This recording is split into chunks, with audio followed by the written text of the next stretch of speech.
I've talked about patent infringement before, and one case where you don't have to worry about infringing a patent is where the patent is expired. But how do you know when a patent is expired? Let's talk about that.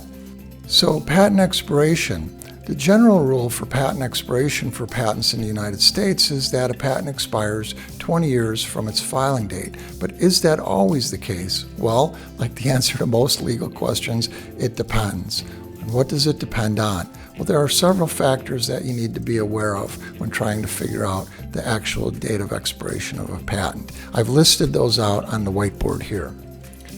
So, a patent expires 20 years from its filing date unless there's an earlier priority date. So a patent can be based on another patent that was filed earlier. For example, a provisional application might have been filed, and then a utility application was filed subsequently within the 1-year period, claiming priority to that provisional application. In that case, if that patent gets granted, the filing date that's going to be used, or the date that's going to be used for determination of when the patent expires, is going to be the date that the provisional application was filed. That's the priority date, so that's actually the earliest filing date. So that filing date would be used. So in that case, the provisional filing date would be used to determine what the 20-year expiration date is. Another factor, were there any terminal disclaimers? Terminal disclaimer means that the expiration of a patent that has a terminal disclaimer, or that is subject to a terminal disclaimer, is tied to the expiration of another patent. So for example, if the patent that you're looking at is a continuation patent application and there was a double patenting rejection during the prosecution of that continuation patent application, the applicant may have filed a terminal disclaimer to overcome that double patenting rejection. And what that means is that the continuation patent application is tied to the expiration date of its parent application. So whenever the parent application expires, in that particular case, the continuation application would also expire. And so it's not 20 years from the filing date of the continuation application, rather it's the same expiration date as the parent, because the terminal disclaimer tied the expiration date to the parent application. Another thing to be aware of is patent term extension. The USPTO calculates how long it delayed the issuance of the patent due to prosecution delays occurring within the patent office, and adds some extra time onto the term of the patent to make up for the time lost in prosecution. That can be any number of days. That patent term extension may have to be added on to get to the actual expiration date of the patent. Now, the first thing that you always want to look at when trying to determine if a patent has expired is whether all the maintenance fees were paid. If the owner of the patent failed to pay any of the maintenance fees at any time, the patent could have gone expired for failure to pay the maintenance fees. So you need to take a look at that. The current website that the USPTO has for looking up a patent and determining if its maintenance fees are paid is a link that I'm going to place in the description to this video below. Take a look at that. You can put in an application number or a patent number, and you can get the maintenance fee history and see if all the maintenance fees were paid. If they weren't paid by a certain period of time, then the patent may be expired for failure to pay the maintenance fees. In that case, the determination of whether the patent is still in force or not was simplified.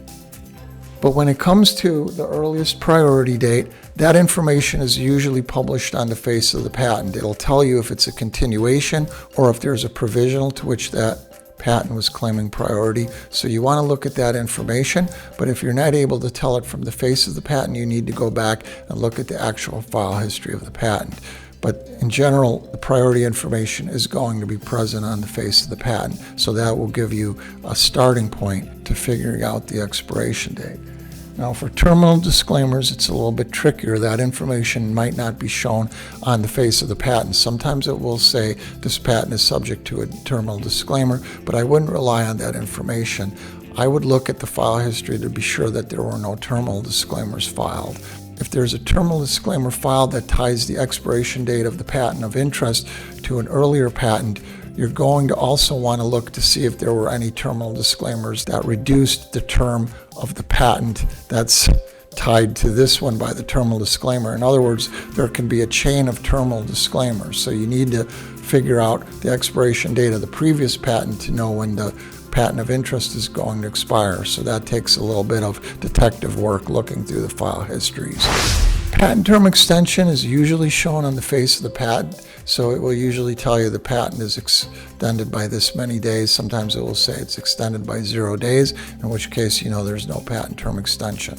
So you have to look at all of these factors, and there could be a combination of factors. There could be an earlier priority date for the patent of interest. There could be terminal disclaimers along with that. There could be a patent term extension. So you have to look at all of these factors and add everything up to come to the actual expiration date of the patent. So it does take a little bit of detective work. It does take looking at the file histories of the patents on some occasions.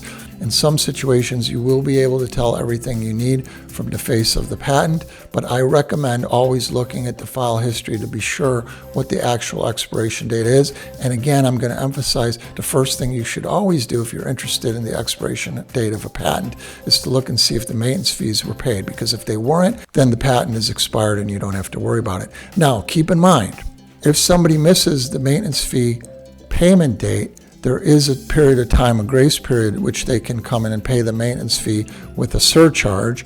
And if they miss it after that, there could still be some extenuating circumstances which cause them to miss the payment. And they may be able to file a petition to revive that patent and still pay the maintenance fee. So there is a period of time that you may need to wait after the maintenance fee expiration to be absolutely sure that the applicant or the owner of the patent doesn't step back in, file a petition for some unknown reason they weren't able to pay the fee, and then pay the fee and bring the patent back to life. So you do have to be a little bit cautious about that.